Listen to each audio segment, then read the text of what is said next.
أعوذ بالله من الشيطان الرجيم. بسم الله الرحمن الرحيم. ألف لام ميم.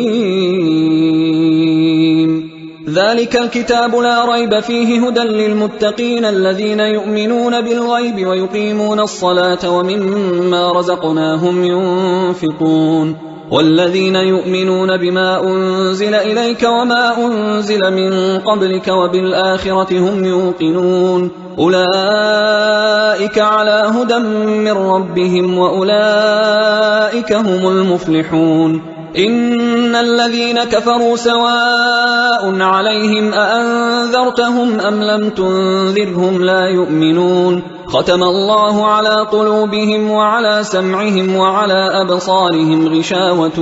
ولهم عذاب عظيم. ومن الناس من يقول آمنا بالله وباليوم الآخر وما هم بمؤمنين يخادعون الله والذين آمنوا وما يخدعون إلا أنفسهم وما يشعرون في قلوبهم مرض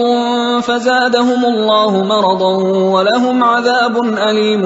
بما كانوا يكذبون. وإذا قيل لهم لا تفسدوا في الأرض قالوا إنما نحن مصلحون ألا إنهم هم المفسدون ولكن لا يشعرون. وإذا قيل لهم آمنوا كما آمن الناس قالوا أنؤمن كما آمن السفهاء ألا إنهم هم السفهاء ولكن لا يعلمون. وإذا لقوا الذين آمنوا قالوا آمنا وإذا خلوا إلى شياطينهم قالوا إنا معكم إنما نحن مستهزئون الله يستهزئ بهم ويمدهم في طغيانهم يعمهون. أولئك الذين اشتروا الضلالة بالهدى فما ربحت تجارتهم وما كانوا مهتدين. مثلهم كمثل الذي استوقد نارا فلما أضاءت ما حوله ذهب الله بنورهم وتركهم في ظلمات لا يبصرون صم بكم عمي فهم لا يرجعون. أو كصيب من السماء فيه ظلمات ورعد وبرق يجعلون أصابعهم في آذانهم من الصواعق حذر الموت والله محيط بالكافرين. يكاد البرق يخطف أبصارهم كلما أضاء لهم مشوا فيه وإذا أظلم عليهم قاموا ولو شاء الله لذهب بسمعهم وأبصارهم إن الله على كل شيء قدير. يا أيها الناس اعبدوا ربكم الذي خلقكم والذين من قبلكم لعلكم تتقون الذي جعل لكم الأرض فراشا والسماء بناء وأنزل من السماء ماء فأخرج به من الثمرات رزقا لكم فلا تجعلوا لله أندادا وأنتم تعلمون. وإن كنتم في ريب مما نزلنا على عبدنا فأتوا بسورة من مثله وادعوا شهداءكم من دون الله إن كنتم صادقين فإن لم تفعلوا ولن تفعلوا فاتقوا النار التي وقودها الناس والحجارة أعدت للكافرين. وبشر الذين آمنوا وعملوا الصالحات أن لهم جنات تجري من تحتها الأنهار كلما رزقوا منها من ثمرة رزقا قالوا هذا الذي رزقنا من قبل وأتوا به متشابها ولهم فيها أزواج مطهرة وهم فيها خالدون. إن الله لا يستحيي أن يضرب مثلا ما بعوضة فما فوقها فأما الذين آمنوا فيعلمون أنه الحق من ربهم وأما الذين كفروا فيقولون ماذا أراد الله بهذا مثلا يضل به كثيرا ويهدي به كثيرا وما يضل به إلا الفاسقين الذين ينقضون عهد الله من بعد ميثاقه ويقطعون ما أمر الله به أن يوصل ويفسدون في الأرض أولئك هم الخاسرون كيف تكفرون بالله وكنتم أمواتا فأحياكم ثم يميتكم ثم يحييكم ثم إليه ترجعون هو الذي خلق لكم ما في الأرض جميعا ثم استوى إلى السماء فسواهن 7 سماوات وهو بكل شيء عليم وإذ قال ربك للملائكة إني جاعل في الأرض خليفة قالوا أتجعل فيها من يفسد فيها ويسفك الدماء ونحن نسبح بحمدك ونقدس لك قال إني أعلم ما لا تعلمون وعلم آدم الأسماء كلها ثم عرضهم على الملائكة فقال أنبئوني بأسماء هؤلاء إن كنتم صادقين قالوا سبحانك لا علم لنا إلا ما علمتنا إنك أنت العليم الحكيم قال يا آدم أنبئهم بأسمائهم فلما أنبأهم بأسمائهم قال ألم أقل لكم إني أعلم غيب السماوات والأرض وأعلم ما تبدون وما كنتم تكتمون وإذ قلنا للملائكة اسجدوا لآدم فسجدوا إلا إبليس أبى واستكبر وكان من الكافرين وقلنا يا آدم اسكن أنت وزوجك الجنة وكلا منها رغدا حيث شئتما ولا تقربا هذه الشجرة فتكونا من الظالمين فأزلهما الشيطان عنها فأخرجهما مما كانا فيه وقلنا اهبطوا بعضكم لبعض عدو ولكم في الأرض مستقر ومتاع إلى حين فتلقى آدم من ربه كلمات فتاب عليه إنه هو التواب الرحيم قلنا اهبطوا منها جميعا فإما يأتينكم مني هدى فمن تبع هداي فلا خوف عليهم ولا هم يحزنون والذين كفروا وكذبوا بآياتنا أولئك أصحاب النار هم فيها خالدون يا بني إسرائيل اذكروا نعمتي التي أنعمت عليكم وأوفوا بعهدي أوف بعهدكم وإياي فارهبون وآمنوا بما أنزلت مصدقا لما معكم ولا تكونوا أول كافر به ولا تشتروا بآياتي ثمنا قليلا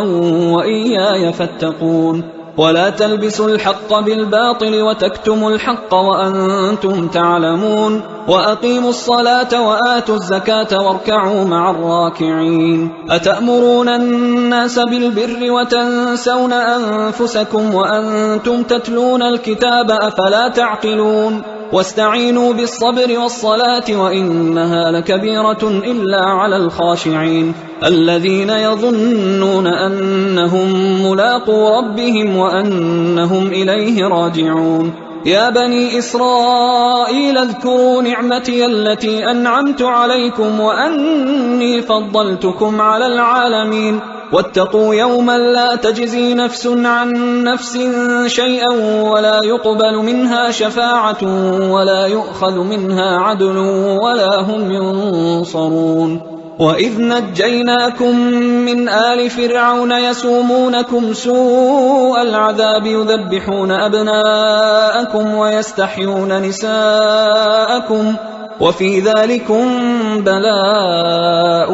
من ربكم عظيم وإذ فرقنا بكم البحر فأنجيناكم وأغرقنا آل فرعون وأنتم تنظرون وإذ واعدنا موسى 40 ليلة ثم اتخذتم العجل من بعده وأنتم ظالمون ثم عفونا عنكم من بعد ذلك لعلكم تشكرون وإذ آتينا موسى الكتاب والفرقان لعلكم تهتدون وإذ قال موسى لقومه يا قوم إنكم ظلمتم أنفسكم باتخاذكم العجل فتوبوا إلى بارئكم فاقتلوا أنفسكم ذلكم خير لكم عند بارئكم فتاب عليكم إنه هو التواب الرحيم وإذ قلتم يا موسى لن نؤمن لك حتى نرى الله جهرة فأخذتكم الصاعقة وأنتم تنظرون ثم بعثناكم من بعد موتكم لعلكم تشكرون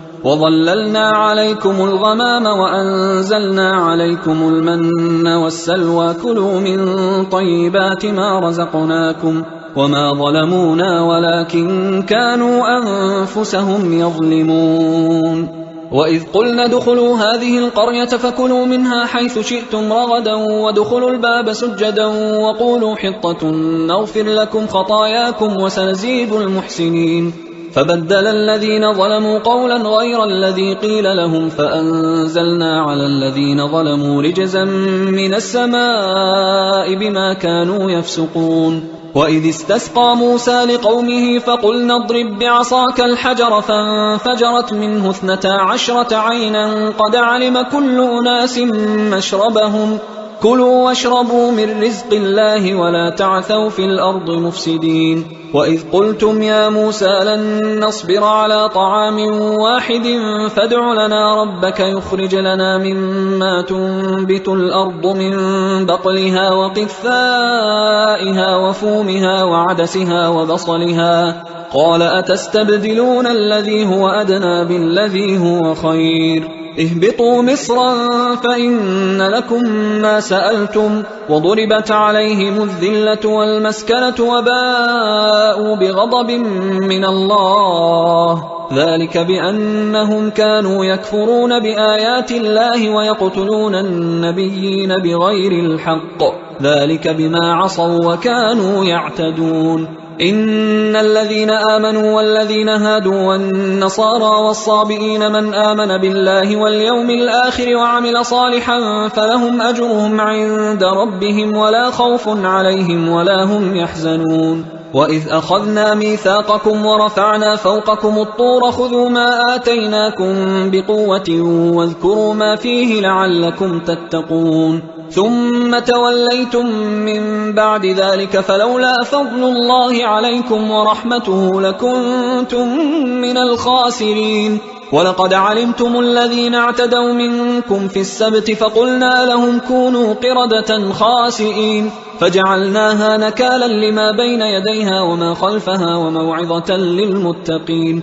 وإذ قال موسى لقومه إن الله يأمركم أن تذبحوا بقرة قالوا أتتخذنا هزوا قال أعوذ بالله أن أكون من الجاهلين قالوا ادع لنا ربك يبين لنا ما هي قال إنه يقول إنها بقرة لا فارض ولا بكر عوان بين ذلك فافعلوا ما تؤمرون قالوا ادع لنا ربك يبين لنا ما لونها قال إنه يقول إنها بقرة صفراء فاقع لونها تسر الناظرين قالوا ادع لنا ربك يبين لنا ما هي إن البقرة شابه علينا وإنا إن شاء الله لمهتدون قال إنه يقول إنها بقرة لا ذلول تثير الأرض ولا تسقي الحرث مسلمة لا شية فيها قالوا الآن جئت بالحق فذبحوها وما كادوا يفعلون وإذ قتلتم نفسا فادارأتم فيها والله مخرج ما كنتم تكتمون فقلنا اضربوه ببعضها كذلك يحيي الله الموتى ويريكم آياته لعلكم تعقلون ثم قست قلوبكم من بعد ذلك فهي كالحجارة أو أشد قسوة وإن من الحجارة لما يتفجر منه الأنهار وإن منها لما يشقق فيخرج منه الماء وإن منها لما يهبط من خشية الله وما الله بغافل عما تعملون أفتطمعون أن يؤمنوا لكم وقد كان فريق منهم يسمعون كلام الله ثم يحرفونه من بعد ما عقلوه وهم يعلمون وإذا لقوا الذين آمنوا قالوا آمنا وإذا خلا بعضهم إلى بعض قالوا أتحدثونهم بما فتح الله عليكم ليحاجوكم به عند ربكم أفلا تعقلون أولا يعلمون أن الله يعلم ما يسرون وما يعلنون ومنهم أميون لا يعلمون الكتاب إلا أماني وإنهم إلا يظنون فويل للذين يكتبون الكتاب بأيديهم ثم يقولون هذا من عند الله ليشتروا به ثمنا قليلا فويل لهم مما كتبت أيديهم وويل لهم مما يكسبون وقالوا لن تمسنا النار إلا أياما معدودة قل أتخذتم عند الله عهدا فلن يخلف الله عهده أم تقولون على الله ما لا تعلمون بلى من كسب سيئة وأحاطت به خطيئته فأولئك أصحاب النار هم فيها خالدون والذين آمنوا وعملوا الصالحات أولئك أصحاب الجنة هم فيها خالدون وإذ أخذنا ميثاق بني إسرائيل لا تعبدون إلا الله وبالوالدين إحسانا وذي القربى واليتامى والمساكين وقولوا للناس حسنا وأقيموا الصلاة وآتوا الزكاة ثم توليتم إلا قليلا منكم وأنتم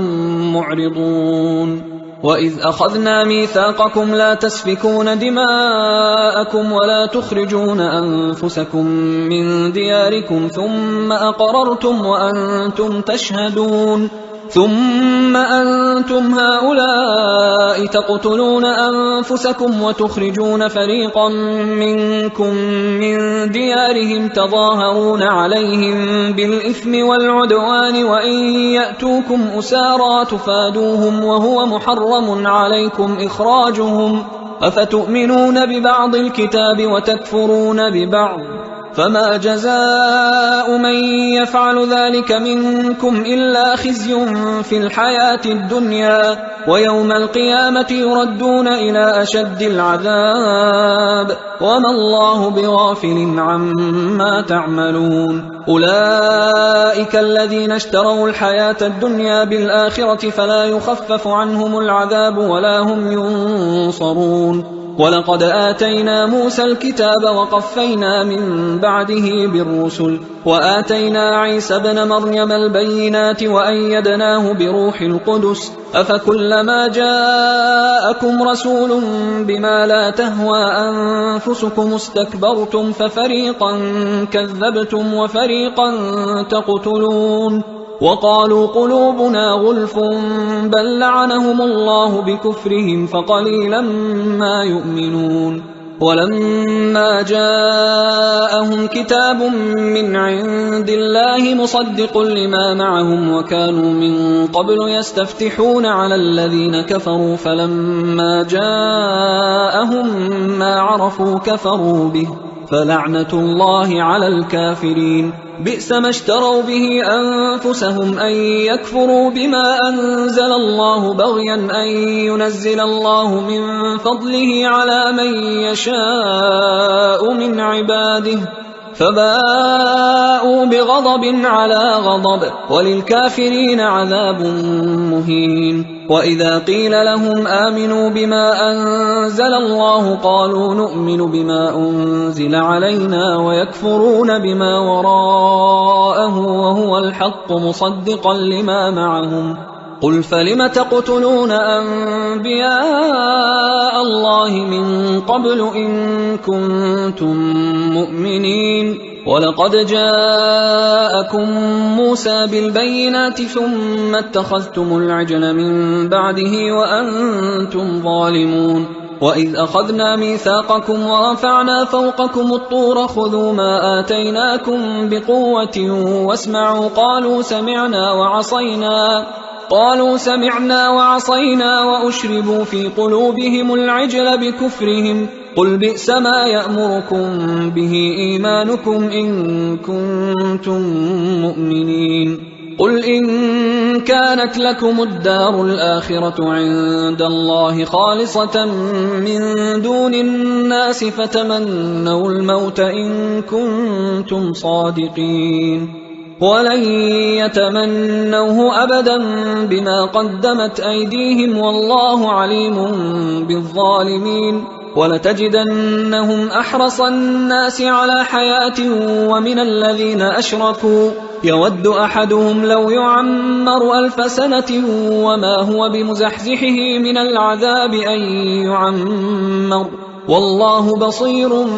بما يعملون قل من كان عدوا لجبريل فإنه نزله على قلبك بإذن الله مصدقا لما بين يديه وهدى وبشرى للمؤمنين من كان عدوا لله وملائكته ورسله وجبريل وميكال فإن الله عدو للكافرين ولقد أنزلنا إليك آيات بينات وما يكفر بها إلا الفاسقون أوكلما عاهدوا عهدا نبذه فريق منهم بل أكثرهم لا يؤمنون ولما جاءهم رسول من عند الله مصدق لما معهم نبذ فريق من الذين أوتوا الكتاب كتاب الله وراء ظهورهم كأنهم لا يعلمون واتبعوا ما تتلو الشياطين على ملك سليمان وما كفر سليمان ولكن الشياطين كفروا يعلمون الناس السحر وما أنزل على الملكين ببابل هاروت وماروت وما يعلمان من أحد حتى يقولا إنما نحن فتنة فلا تكفر فيتعلمون منهما ما يفرقون به بين المرء وزوجه وما هم بضارين به من أحد إلا بإذن الله ويتعلمون ما يضرهم ولا ينفعهم ولقد علموا لمن اشتراه ما له في الآخرة من خلاق ولبئس ما شروا به أنفسهم لو كانوا يعلمون ولو أنهم آمنوا واتقوا لمثوبة من عند الله خير لو كانوا يعلمون يا أيها الذين آمنوا لا تقولوا راعنا وقولوا انظرنا واسمعوا وللكافرين عذاب أليم ما يود الذين كفروا من أهل الكتاب ولا المشركين أن ينزل عليكم من خير من ربكم والله يختص برحمته من يشاء والله ذو الفضل العظيم ما ننسخ من آية أو ننسها نأت بخير منها أو مثلها ألم تعلم أن الله على كل شيء قدير ألم تعلم أن الله له ملك السماوات والأرض وما لكم من دون الله من ولي ولا نصير أم تريدون أن تسألوا رسولكم كما سئل موسى من قبل ومن يتبدل الكفر بالإيمان فقد ضل سواء السبيل ود كثير من أهل الكتاب لو يردونكم من بعد إيمانكم كفارا حسدا من عند أنفسهم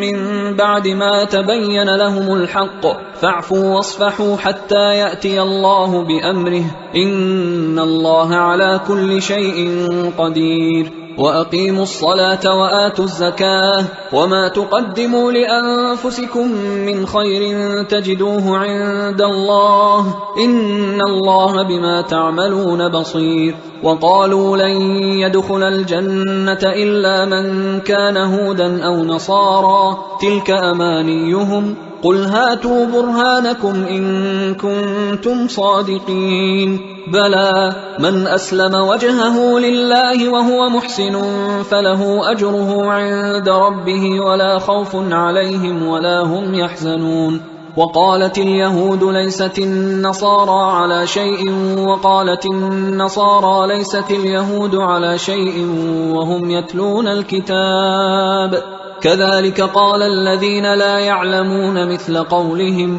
فالله يحكم بينهم يوم القيامة فيما كانوا فيه يختلفون. ومن أظلم ممن منع مساجد الله أن يذكر فيها اسمه وسعى في خرابها أولئك ما كان لهم أن يدخلوها إلا خائفين لهم في الدنيا خزي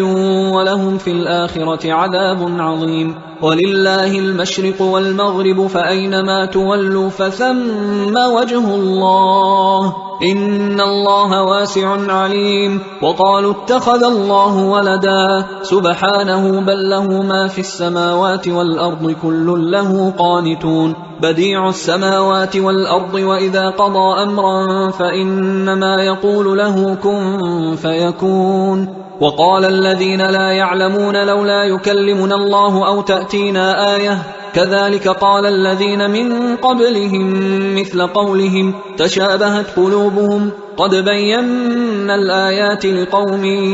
يوقنون. إنا أرسلناك بالحق بشيرا ونذيرا ولا تسأل عن أصحاب الجحيم. ولن ترضى عنك اليهود ولا النصارى حتى تتبع ملتهم قل إن هدى الله هو الهدى ولئن اتبعت أهواءهم بعد الذي جاءك من العلم ما لك من الله من ولي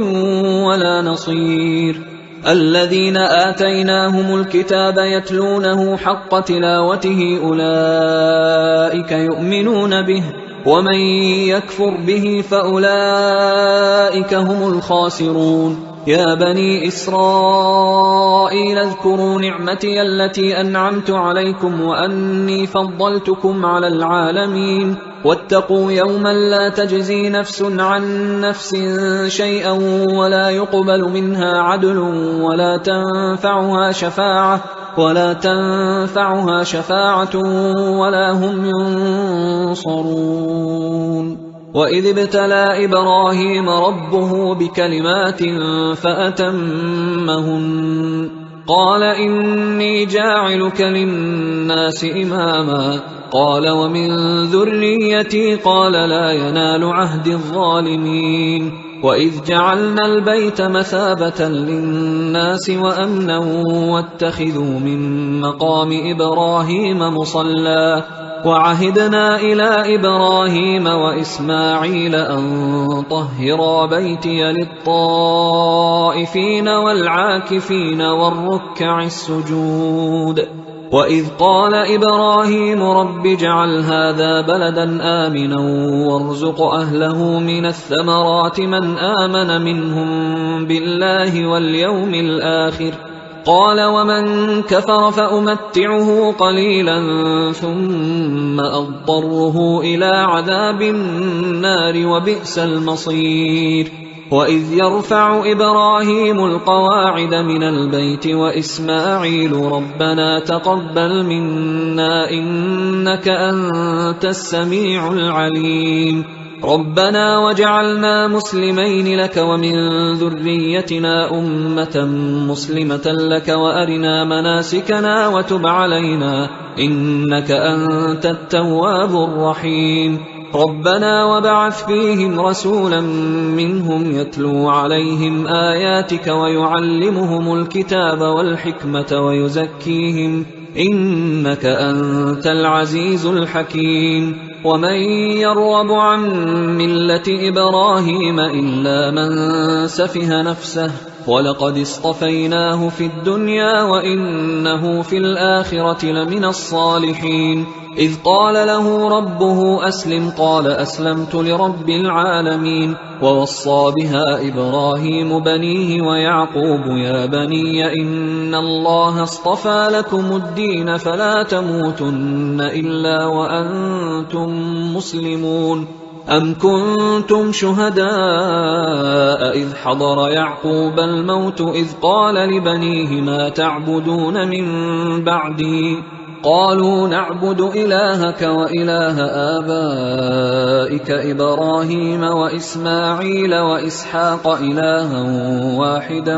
ونحن له مسلمون تلك أمة قد خلت لها ما كسبت ولكم ما كسبتم ولا تسألون عما كانوا يعملون وقالوا كونوا هودا أو نصارى تهتدوا قل بل ملة إبراهيم حنيفا وما كان من المشركين قولوا آمنا بالله وما أنزل إلينا وما أنزل إلى إبراهيم وإسماعيل وإسحاق ويعقوب والأسباط وما أوتي موسى وعيسى وما أوتي النبيون من ربهم لا نفرق بين أحد منهم ونحن له مسلمون فإن آمنوا بمثل ما آمنتم به فقد اهتدوا وإن تولوا فإنما هم في شقاق فسيكفيكهم الله وهو السميع العليم صبغة الله ومن أحسن من الله صبغة ونحن له عابدون قل أتحاجوننا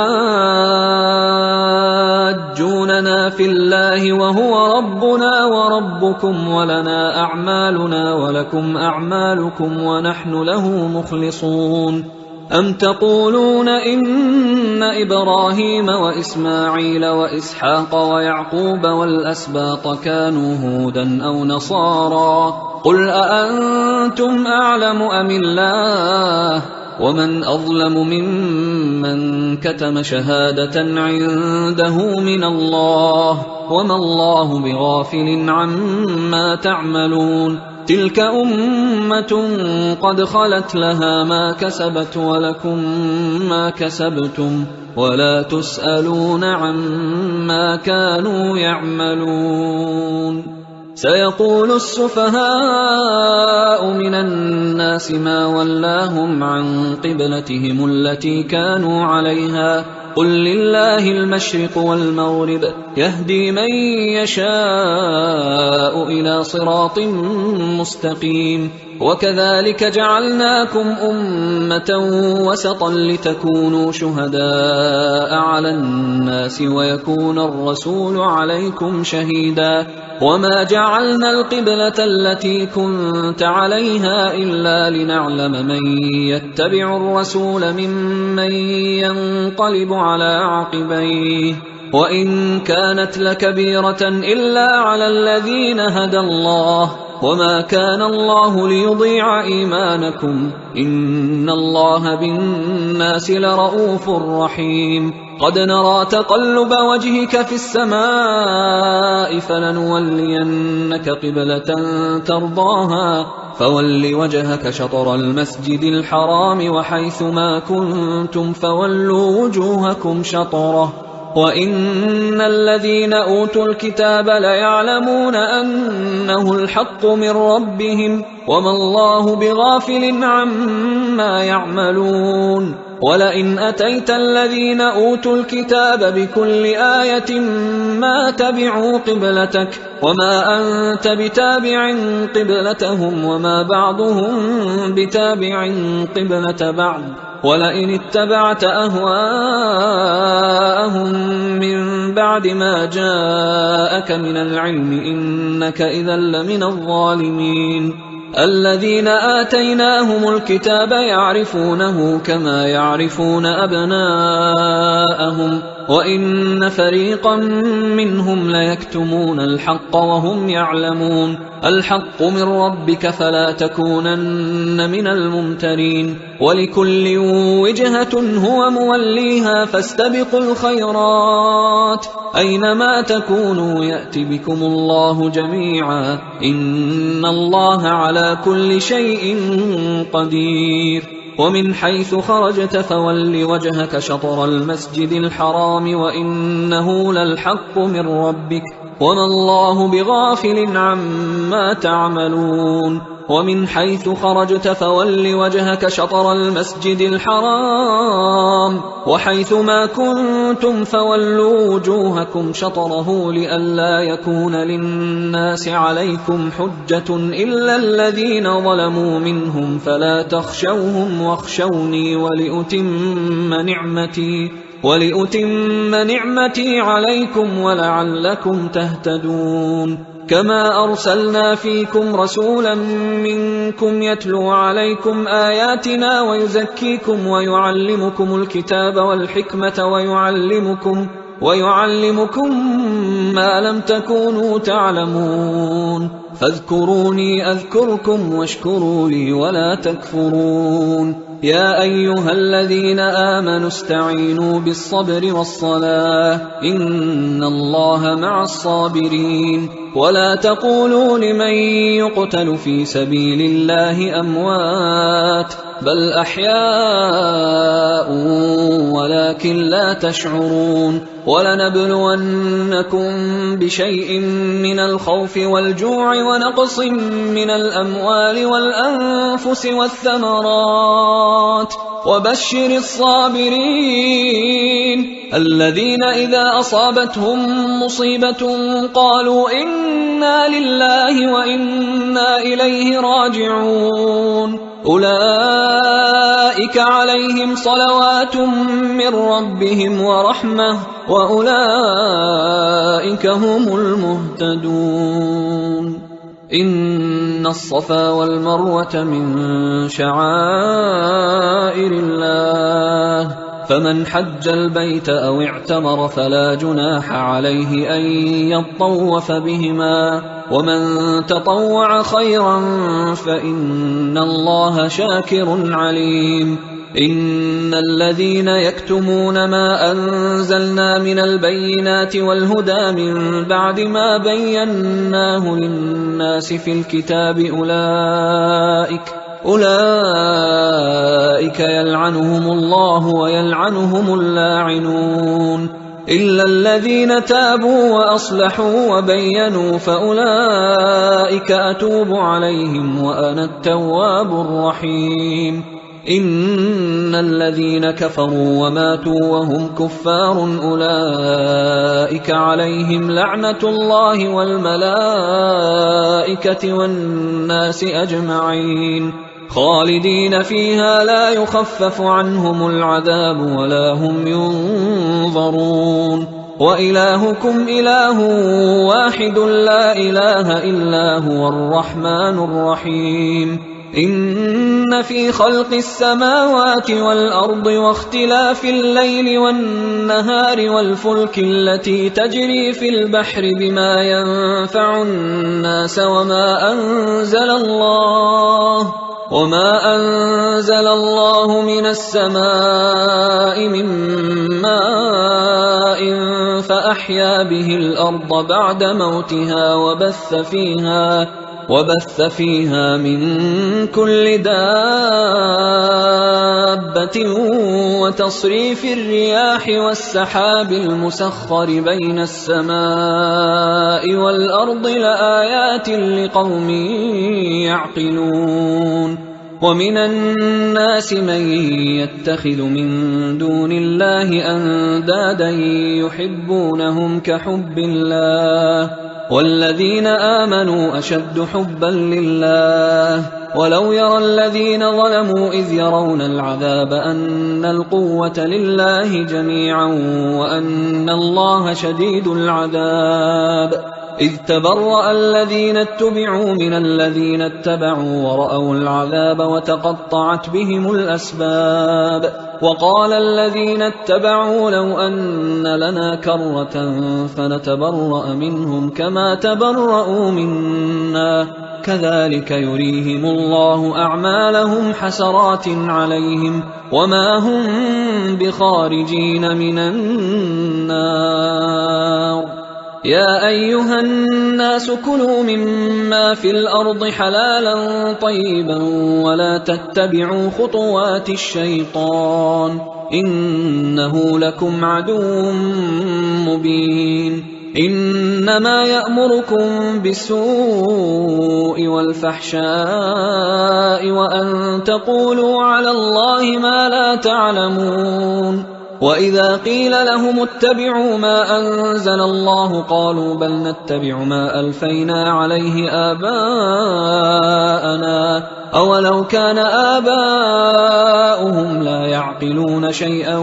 ولا يهتدون ومثل الذين كفروا كمثل الذي ينعق بما لا يسمع إلا دعاء ونداء صم بكم عمي فهم لا يعقلون يا أيها الذين آمنوا كلوا من طيبات ما رزقناكم واشكروا لله إن كنتم إياه تعبدون إنما حرم عليكم الميتة والدم ولحم الخنزير وما أهل به لغير الله فمن اضطر غير باغ ولا عاد فلا إثم عليه إن الله غفور رحيم إن الذين يكتمون ما أنزل الله من الكتاب ويشترون به ثمنا قليلا أولئك ما يأكلون في بطونهم إلا النار ولا يكلمهم الله يوم القيامة ولا يزكيهم ولهم عذاب أليم أولئك الذين اشتروا الضلالة بالهدى والعذاب بالمغفرة فما أصبرهم على النار ذلك بأن الله نزل الكتاب بالحق وإن الذين اختلفوا في الكتاب لفي شقاق بعيد ليس البر أن تولوا وجوهكم قبل المشرق والمغرب ولكن البر من آمن بالله واليوم الآخر والملائكة والكتاب والنبيين وآتى المال على حبه ذوي القربى واليتامى والمساكين وابن السبيل والسائلين وفي الرقاب وأقام الصلاة وآتى الزكاة والموفون بعهدهم إذا عاهدوا والصابرين في البأساء والضراء وحين البأس أولئك الذين صدقوا وأولئك هم المتقون يا أيها الذين آمنوا كتب عليكم القصاص في القتلى الحر بالحر والعبد بالعبد والأنثى بالأنثى فمن عفي له من أخيه شيء فاتباع بالمعروف وأداء إليه بإحسان ذلك تخفيف من ربكم ورحمة فمن اعتدى بعد ذلك فله عذاب أليم ولكم في القصاص حياة يا أولي الألباب لعلكم تتقون كتب عليكم إذا حضر أحدكم الموت إن ترك خيرا الوصية للوالدين والأقربين بالمعروف حقا على المتقين فمن بدله بعدما سمعه فإنما إثمه على الذين يبدلونه إن الله سميع عليم فمن خاف من موص جنفا أو إثما فأصلح بينهم فلا إثم عليه إن الله غفور رحيم. يا أيها الذين آمنوا كتب عليكم الصيام كما كتب على الذين من قبلكم لعلكم تتقون أياما معدودات، فمن كان منكم مريضا أو على سفر فعدة من أيام أخر، وعلى الذين يطيقونه فدية طعام مسكين، فمن تطوع خيرا فهو خير له، وأن تصوموا خير لكم إن كنتم تعلمون. شهر رمضان الذي أنزل فيه القرآن هدى للناس وبينات من الهدى والفرقان، فمن شهد منكم الشهر فليصم، ومن كان مريضا أو على سفر فعدة من أيام أخر، يريد الله بكم اليسر ولا يريد بكم العسر ولتكملوا العدة ولتكبروا الله على ما هداكم ولعلكم تشكرون. وإذا سألك عبادي عني فإني قريب أجيب دعوة الداعي إذا دعان، فليستجيبوا لي وليؤمنوا بي لعلهم يرشدون. أحل لكم ليلة الصيام الرفث إلى نسائكم هن لباس لكم وأنتم لباس لهن، علم الله أنكم كنتم تختانون أنفسكم فتاب عليكم وعفى عنكم، فالآن باشروهن وابتغوا ما كتب الله لكم، وكلوا واشربوا حتى يتبين لكم الخيط الأبيض من الخيط الأسود من الفجر، ثم أتموا الصيام إلى الليل، ولا تباشروهن وأنتم عاكفون في المساجد، تلك حدود الله فلا تقربوها، كذلك يبين الله آياته للناس لعلهم يتقون. ولا تأكلوا أموالكم بينكم بالباطل وتدلوا بها إلى الحكام لتأكلوا فريقا من أموال الناس بالإثم وأنتم تعلمون. يسألونك عن الأهلة قل هي مواقيت للناس والحج، وليس البر بأن تأتوا البيوت من ظهورها ولكن البر من اتقى، وأتوا البيوت من أبوابها واتقوا الله لعلكم تفلحون. وقاتلوا في سبيل الله الذين يقاتلونكم ولا تعتدوا إن الله لا يحب المعتدين. وَاقْتُلُوهُمْ حَيْثُ ثَقِفْتُمُوهُمْ وَأَخْرِجُوهُمْ مِنْ حَيْثُ أَخْرَجُوكُمْ وَالْفِتْنَةُ أَشَدُّ مِنَ الْقَتْلِ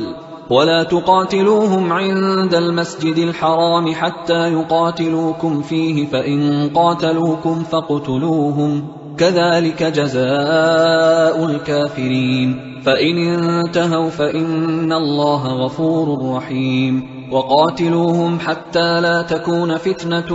ويكون الدين لله، فإن انتهوا فلا عدوان إلا على الظالمين. الشهر الحرام بالشهر الحرام والحرمات قصاص، فمن اعتدى عليكم فاعتدوا عليه بمثل ما اعتدى عليكم، واتقوا الله واعلموا أن الله مع المتقين. وأنفقوا في سبيل الله ولا تلقوا بأيديكم إلى التهلكة وأحسنوا إن الله يحب المحسنين. وأتموا الحج والعمرة لله، فإن أحصرتم فما استيسر من الهدي، ولا تحلقوا رؤوسكم حتى يبلغ الهدي محله، فمن كان منكم مريضا أو به أذى من رأسه ففدية من صيام أو صدقة أو نسك، فإذا أمنتم فمن تمتع بالعمرة إلى الحج فما استيسر من الهدي، فمن لم يجد فصيام 3 أيام في الحج و7 إذا رجعتم، تلك 10 كاملة، ذلك لمن لم يكن أهله حاضر المسجد الحرام. واتقوا الله واعلموا أن الله شديد العقاب. الحج أشهر معلومات، فمن فرض فيهن الحج فلا رفث ولا فسوق ولا جدال في الحج وما تفعلوا من خير يعلمه الله وتزودوا فإن خير الزاد التقوى واتقون يا أولي الألباب ليس عليكم جناح أن تبتغوا فضلا من ربكم فإذا أفضتم من عرفات فاذكروا الله عند المشعر الحرام واذكروه كما هداكم وإن كنتم من قبله لمن الضالين ثم أفيضوا من حيث أفاض الناس واستغفروا الله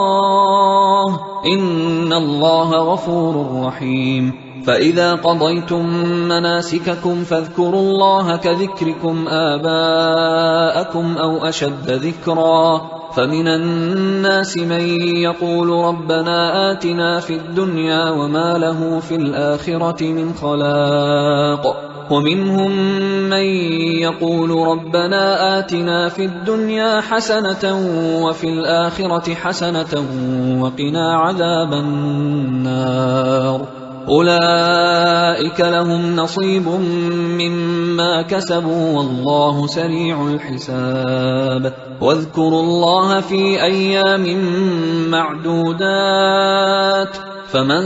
تعجل في يومين فلا إثم عليه ومن تأخر فلا إثم عليه لمن اتقى واتقوا الله واعلموا أنكم إليه تحشرون ومن الناس من يعجبك قوله في الحياة الدنيا ويشهد الله على ما في قلبه وهو ألد الخصام وإذا تولى سعى في الأرض ليفسد فيها ويهلك الحرث والنسل والله لا يحب الفساد وإذا قيل له اتق الله أخذته العزة بالإثم فحسبه جهنم ولبئس المهاد ومن الناس من يشري نفسه ابتغاء مرضات الله والله رؤوف بالعباد يا أيها الذين آمنوا ادخلوا في السلم كافة ولا تتبعوا خطوات الشيطان إنه لكم عدو مبين فإن زللتم من بعد ما جاءتكم البينات فاعلموا أن الله عزيز حكيم هل ينظرون إلا أن يأتيهم الله في ظلل من الغمام والملائكة وقضي الأمر وإلى الله ترجع الأمور سل بني إسرائيل كم آتيناهم من آية بينة ومن يبدل نعمة الله من بعد ما جاءته فإن الله شديد العقاب زين للذين كفروا الحياة الدنيا ويسخرون من الذين آمنوا والذين اتقوا فوقهم يوم القيامة والله يرزق من يشاء بغير حساب كان الناس أمة واحدة فبعث الله النبيين مبشرين ومنذرين وأنزل معهم الكتاب بالحق ليحكم بين الناس فيما اختلفوا فيه وما اختلف فيه إلا الذين أوتوه من بعد ما جاءتهم البينات بغيا بينهم فهدى الله الذين آمنوا لما اختلفوا فيه من الحق بإذنه والله يهدي من يشاء إلى صراط مستقيم أم حسبتم أن تدخلوا الجنة ولما يأتكم مثل الذين خلوا من قبلكم مستهم البأساء والضراء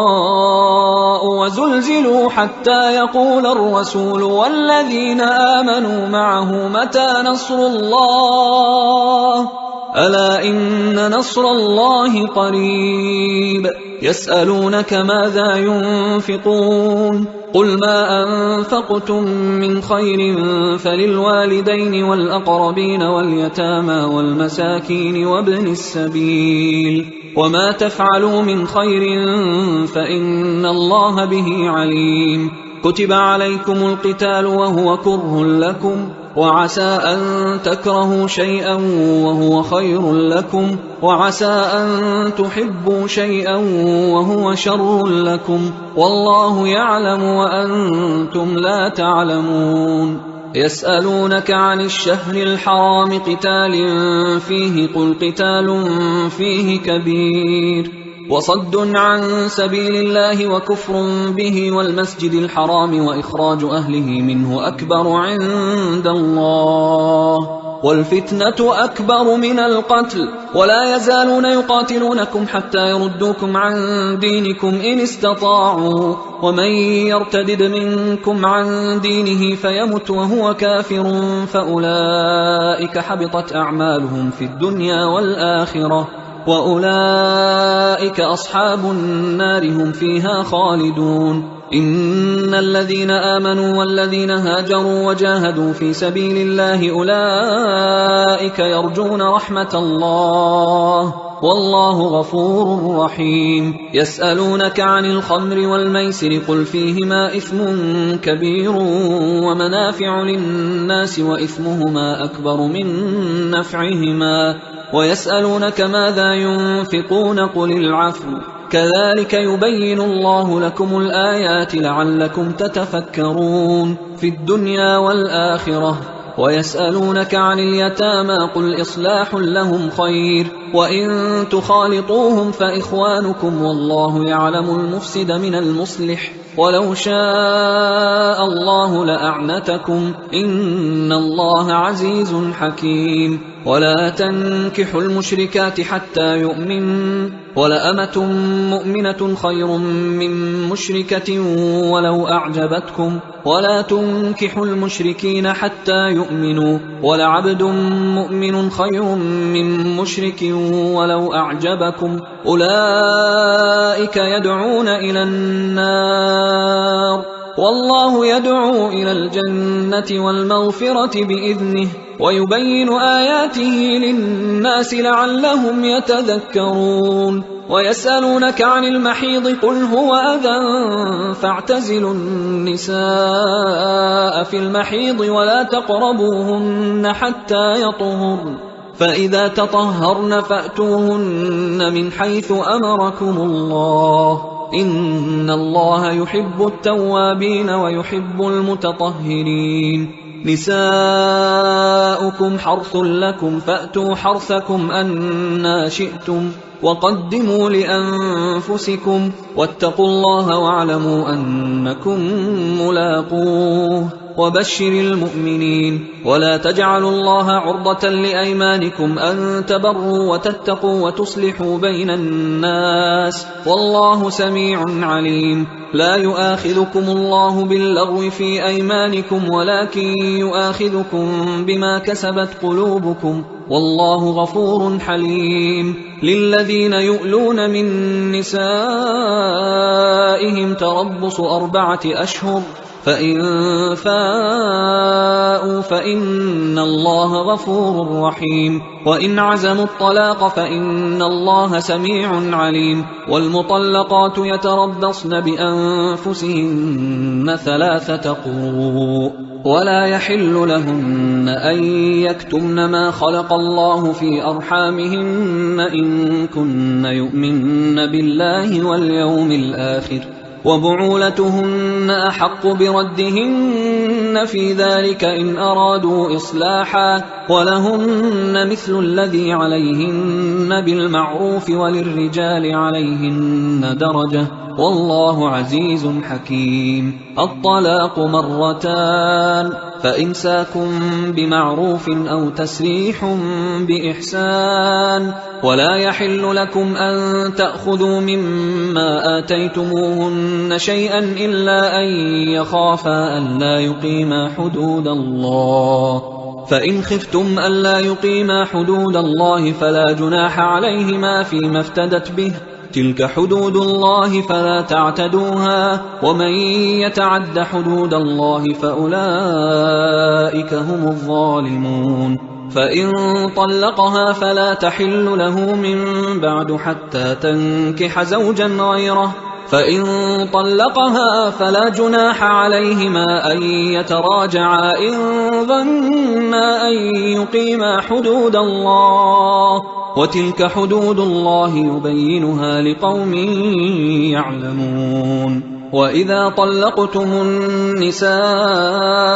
فبلغن أجلهن فأمسكوهن بمعروف أو سرحوهن بمعروف، ولا تمسكوهن ضرارا لتعتدوا، ومن يفعل ذلك فقد ظلم نفسه. ولا تتخذوا آيات الله هزوا، واذكروا نعمة الله عليكم وما أنزل عليكم من الكتاب والحكمة يعظكم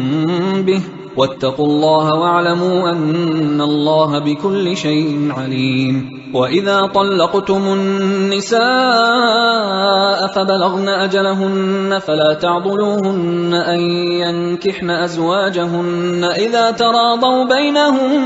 بالمعروف، ذلك يوعظ به من كان منكم يؤمن بالله واليوم الآخر، ذلكم أزكى لكم وأطهر، والله يعلم وأنتم لا تعلمون.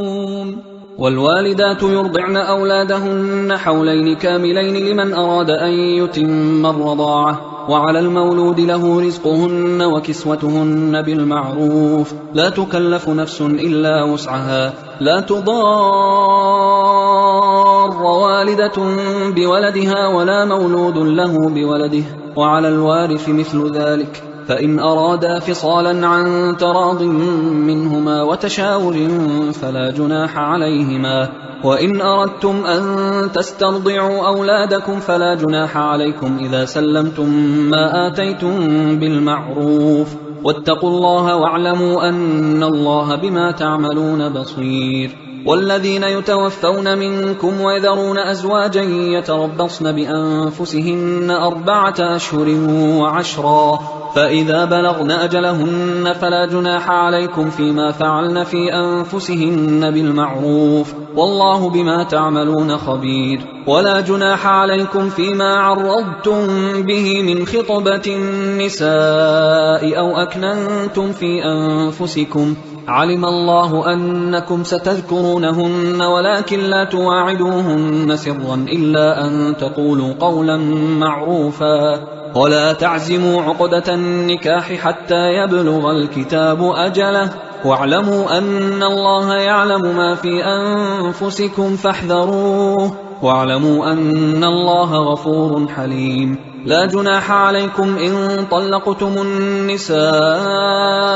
ما لم تمسوهن أو تفرضوا لهن فريضة، ومتعوهن على الموسع قدره وعلى المقتر قدره متاعا بالمعروف حقا على المحسنين. وإن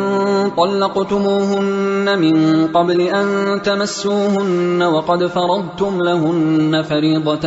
فنصف ما فرضتم إلا أن يعفون أو يعفو الذي بيده عقدة النكاح، وأن تعفوا أقرب للتقوى، ولا تنسوا الفضل بينكم، إن الله بما تعملون بصير. حافظوا على الصلوات والصلاة الوسطى وقوموا لله قانتين، فإن خفتم فرجالا أو ركبانا، فإذا أمنتم فاذكروا الله كما علمكم ما لم تكونوا تعلمون. والذين يتوفون منكم ويذرون أزواجا وصية لأزواجهم متاعا إلى الحول غير إخراج، فإن خرجن فلا جناح عليكم فيما فعلن في أنفسهن من معروف، والله عزيز حكيم. وللمطلقات متاع بالمعروف حقا على المتقين، كذلك يبين الله لكم آياته لعلكم تعقلون. ألم تر إلى الذين خرجوا من ديارهم وهم ألوف حذر الموت فقال لهم الله موتوا ثم أحياهم، إن الله لذو فضل على الناس ولكن أكثر الناس لا يشكرون. وقاتلوا في سبيل الله واعلموا أن الله سميع عليم. من ذا الذي يقرض الله قرضا حسنا فيضاعفه له أضعافا كثيرة، والله يقبض ويبسط وإليه ترجعون. ألم تر إلى الملأ من بني إسرائيل من بعد موسى إذ قالوا لنبي له مبعث لنا ملكا نقاتل في سبيل الله، قال هل عسيتم إن كتب عليكم القتال ألا تقاتلوا؟ قالوا وما لنا ألا نقاتل في سبيل الله وقد أخرجنا من ديارنا وأبنائنا،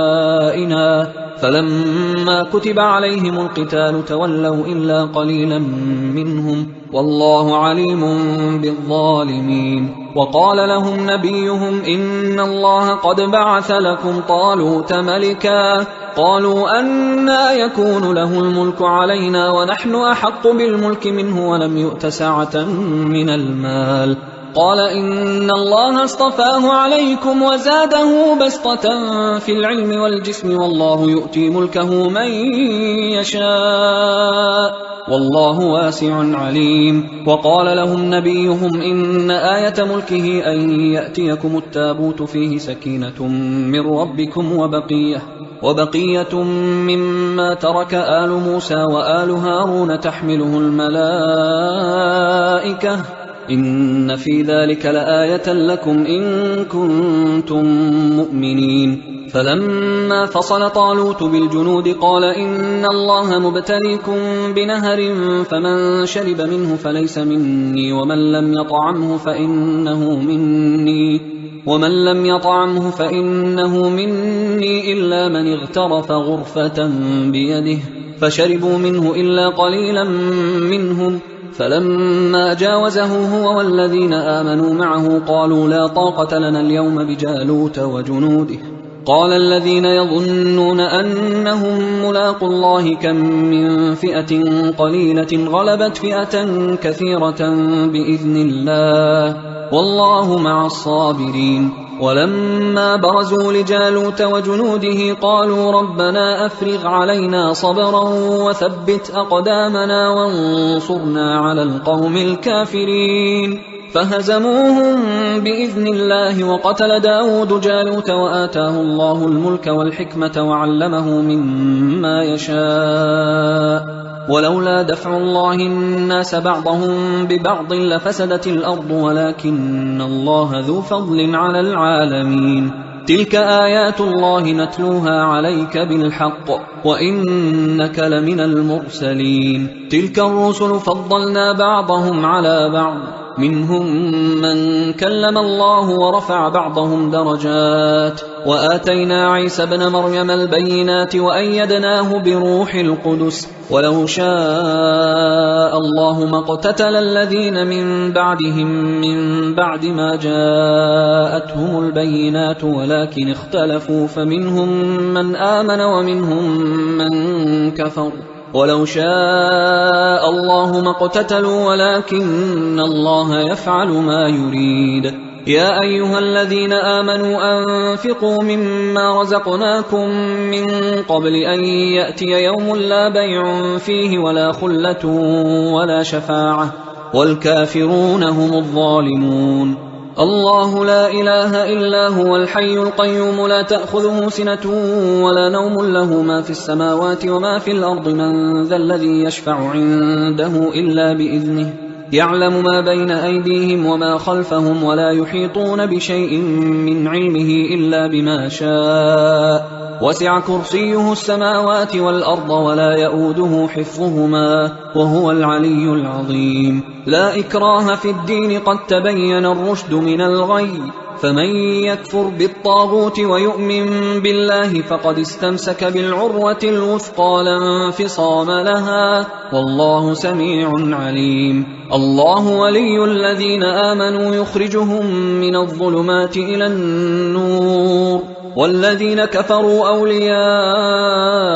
الطاغوت يخرجونهم من النور إلى الظلمات، أولئك أصحاب النار هم فيها خالدون. ألم تر إلى الذي حاج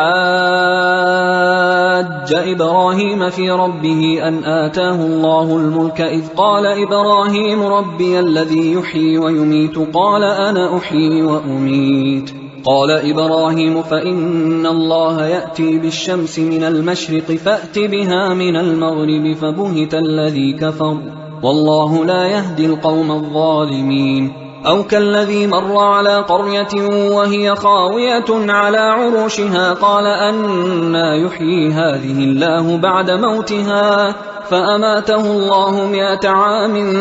ثم بعثه قال كم لبثت؟ قال لبثت يوما أو بعض يوم. قال بل لبثت 100 عام فانظر إلى طعامك وشرابك لم يتسنه وانظر إلى حمارك ولنجعلك آية للناس وانظر إلى العظام كيف ننشزها ثم نكسوها لحما فلما تبين له قال أعلم أن الله على كل شيء قدير. وإذ قال إبراهيم رب أرني كيف تحيي الموتى قال أولم تؤمن قال بلى ولكن ليطمئن قلبي قال فخذ 4 من الطير فصرهن إليك ثم اجعل على كل جبل منهن جزءا ثم ادعهن يأتينك سعيا واعلم أن الله عزيز حكيم. مثل الذين ينفقون أموالهم في سبيل الله كمثل حبة أنبتت 7 سنابل في كل سنبلة 100 حبة والله يضاعف لمن يشاء والله واسع عليم. الذين ينفقون أموالهم في سبيل الله ثم لا يتبعون ما أنفقوا منا ولا أذى لهم أجرهم عند ربهم ولا خوف عليهم ولا هم يحزنون. قول معروف ومغفرة خير من صدقة يتبعها أذى والله غني حليم. يا أيها الذين آمنوا لا تبطلوا صدقاتكم بالمن والأذى كالذي ينفق ماله رئاء الناس ولا يؤمن بالله واليوم الآخر فمثله كمثل صفوان عليه تراب فأصابه وابل فتركه صلدا لا يقدرون على شيء مما كسبوا والله لا يهدي القوم الكافرين. ومثل الذين ينفقون أموالهم ابتغاء مرضات الله وتثبيتا من أنفسهم كمثل جنة بربوة أصابها وابل فآتت أكلها ضعفين فإن لم يصبها وابل فطل والله بما تعملون بصير. أيود أحدكم أن تكون له جنة من نخيل وأعناب تجري من تحتها الأنهار له فيها من كل الثمرات وأصابه الكبر وله ذرية ضعفاء فأصابها إعصار فيه نار فاحترقت كذلك يبين الله لكم الآيات لعلكم تتفكرون. يا أيها الذين آمنوا أنفقوا من طيبات ما كسبتم ومما أخرجنا لكم من الأرض ولا تيمموا الخبيث منه تنفقون ولستم بآخذيه إلا أن تغمضوا فيه واعلموا أن الله غني حميد. الشيطان يعدكم الفقر ويأمركم بالفحشاء والله يعدكم مغفرة منه وفضلا والله واسع عليم يؤتي الحكمة من يشاء ومن يؤت الحكمة فقد أوتي خيرا كثيرا وما يذكر إلا أولو الألباب وما أنفقتم من نفقة أو نذرتم من نذر فإن الله يعلمه وما للظالمين من أنصار إن تبدوا الصدقات فنعما هي وإن تخفوها وتؤتوها الفقراء فهو خير لكم ويكفر عنكم من سيئاتكم والله بما تعملون خبير ليس عليك هداهم ولكن الله يهدي من يشاء وما تنفقوا من خير فلأنفسكم وما تنفقون إلا ابتغاء وجه الله وما تنفقوا من خير يوفى إليكم وأنتم لا تظلمون للفقراء الذين أحصروا في سبيل الله لا يستطيعون ضربا في الأرض يحسبهم الجاهل أغنياء من التعفف تعرفهم بسيماهم لا يسألون الناس إلحافا وما تنفقوا من خير فإن الله به عليم الذين ينفقون أموالهم بالليل والنهار سرا وعلانية فلهم أجرهم عند ربهم ولا خوف عليهم ولا هم يحزنون الذين يأكلون الربا لا يقومون إلا كما يقوم الذي يتخبطه الشيطان من المس ذلك بأنهم قالوا إنما البيع مثل الربا وأحل الله البيع وحرم الربا فمن جاءه موعظة من ربه فانتهى فله ما سلف وأمره إلى الله ومن عاد فأولئك أصحاب النار هم فيها خالدون يمحق الله الربا ويربي الصدقات والله لا يحب كل كفار أثيم إن الذين آمنوا وعملوا الصالحات وأقاموا الصلاة وآتوا الزكاة لهم أجرهم عند ربهم ولا خوف عليهم ولا هم يحزنون يا أيها الذين آمنوا اتقوا الله وذروا ما بقي من الربا إن كنتم مؤمنين فإن لم تفعلوا فأذنوا بحرب من الله ورسوله وإن تبتم فلكم رؤوس أموالكم لا تظلمون ولا تظلمون وإن كان ذو عسرة فنظرة إلى ميسرة وأن تصدقوا خير لكم إن كنتم تعلمون واتقوا يوما ترجعون فيه إلى الله ثم توفى كل نفس ما كسبت وهم لا يظلمون يا أيها الذين آمنوا إذا تداينتم بدين إلى أجل مسمى فاكتبوه وليكتب بينكم كاتب بالعدل ولا يأب كاتب أن يكتب كما علمه الله فليكتب وليملل الذي عليه الحق وليتق الله ربه ولا يبخس منه شيئا فإن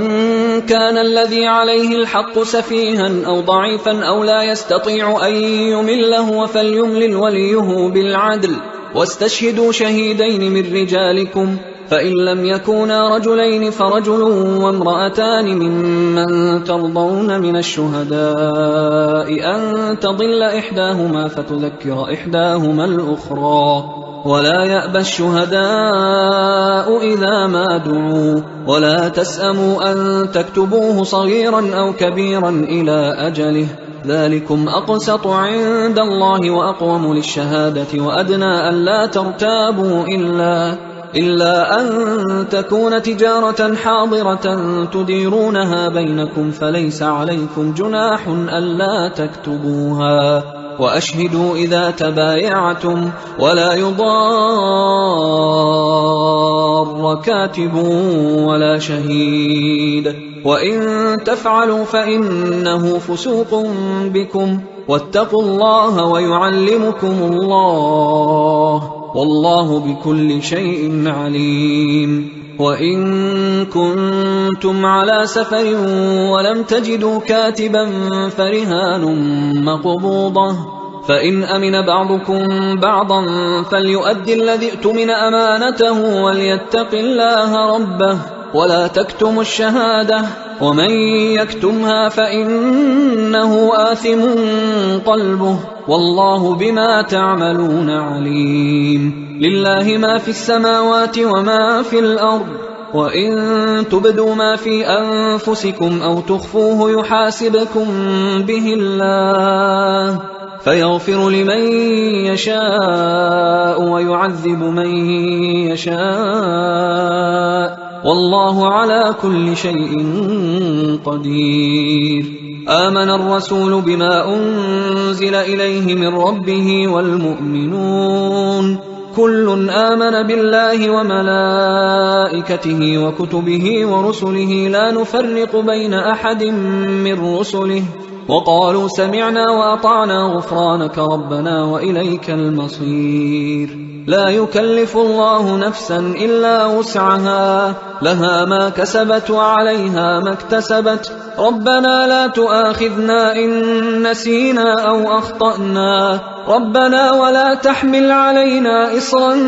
كما حملته على الذين من قبلنا، ربنا ولا تحملنا ما لا طاقة لنا به، واعف عنا واغفر لنا وارحمنا، أنت مولانا فانصرنا على القوم الكافرين.